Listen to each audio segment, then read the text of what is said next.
கையெழுத்துனா என்ன? அது எப்படி வந்துச்சு? நாம யாருங்கிறத நமக்கு முன்னாடியோ, இல்ல வேற எங்கேயாவதோ இருந்து பார்க்குற ஒருத்தருக்கு நம்ம யாருங்கிறத உணர்த்துற ஒரு மெத்தட் தான் கையெழுத்து. இந்த கையெழுத்து போடுற வழக்கம் தொடங்குன இடம் குயவர்களோட இடம். பானைகள் வந்து பிளாட்டா ஒரு மாரி பிளைனா மட்டும் தான் இருந்துச்சு.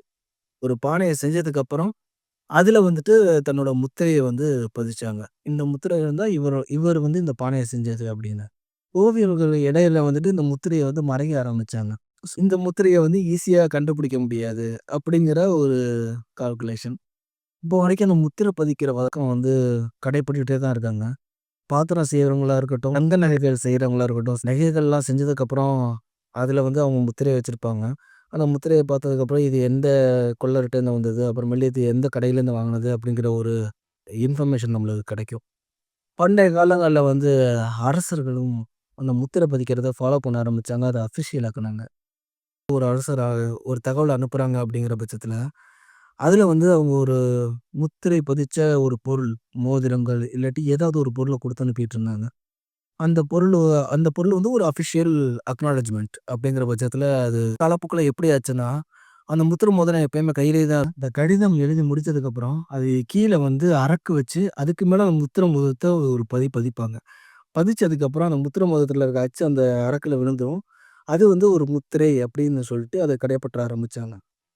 அதுக்கப்புறம் காலப்போக்குல வந்துட்டு இந்த சீல் வந்தது. சீலுக்கு அப்புறம் தான் வந்துட்டு சிக்னேச்சர். ஒவ்வொருத்தரும் வந்து கையோடயே கையெழுத்து போட ஆரம்பிச்சது.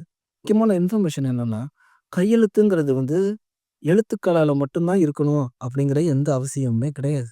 அது ரூல்ஸே கிடையாது. கையெழுத்து எப்படி வேணா இருக்கலாம், எதுல வேணா இருக்கலாம். ஆனா யூனிக்கா இருக்கணும். அந்த கையெழுத்த இன்னொருத்தர் வந்து போடக்கூடாது. அப்படிங்கிற ஒரு யூனிக்னெஸ் இருக்கணும். மத்தபடி வந்து கையெழுத்து எழுத்துனால தான் இருக்கணும் அப்படிங்கிற எந்த அவசியமுமே கிடையாது. கொஞ்ச நாள் கழிச்சு ஒரு பேங்க்லேருந்து சில பேர் வந்தாங்க. புதுசா ஒரு அக்கவுண்ட் ஓப்பன் பண்ண போறோம். அதான் எனக்கு ஃபர்ஸ்ட் அக்கவுண்ட். ஸோ புதுசா ஒரு அக்கவுண்ட் ஓப்பன் பண்ண ஆர்வத்துல நல்லா சிக்னேச்சர்லாம் போட்டு அனுப்பி விட்டான். திருப்பி ஒரு சூழ்நிலையில அந்த பேங்க்குக்கு போய் ஒரு அப்ளிகேஷன் ஃபில் அப் பண்ணேன். சிக்னேச்சர் மேட்ச் ஆவல. நானும் என்னென்னவோ சிக்னேச்சர்லாம் போட்டு பார்த்தேன் வேலைக்கு ஆகல. சரின்னு சொல்லிட்டு அவங்க கேட்குற ஐடி ப்ரூஃப்லாம் குடுத்து, அந்த சிக்னேச்சர் நான் என்ன தான்டா போட்டிருக்கேன்னு பார்த்தா, சிக்னேச்சர இந்த உலகத்துல இருக்க எந்த ஆர்டிஸ்ட்டாலயும் போட முடியாது. ஏன் இத்தனைக்கும் என்னாலயே போட முடியலன்னா பாருங்களேன்.